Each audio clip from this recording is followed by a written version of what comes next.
ಇತ್ತೀಚೆಗೆ ಈ ಹಾಡೊಂದು ಎಷ್ಟು ಮೋಡಿ ಮಾಡಿದೆ ಅಂದ್ರೆ ಕೇಳಿದಷ್ಟು ಕೇಳ್ತಾನೆ ಇರ್ಬೇಕು ಅನ್ಸ್ತಾ.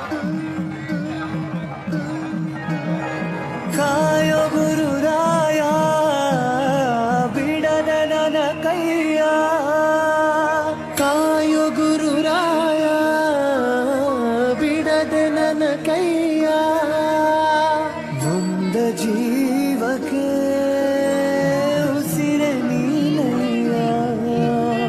ಜಗದ ಜ್ಯೋತಿಗೆ ನೀನೆ ನಿಜವಯ್ಯ, ಮಂತ್ರಾಲಯ ವಾಸ ಮಂತ್ರಾಕ್ಷತೆಯ ರಸ, ಗುರು ರಾಘವೇಂದ್ರ ರಾಘವೇಂದ್ರ ರಾಘವೇಂದ್ರ, ಗುರು ರಾಘವೇಂದ್ರ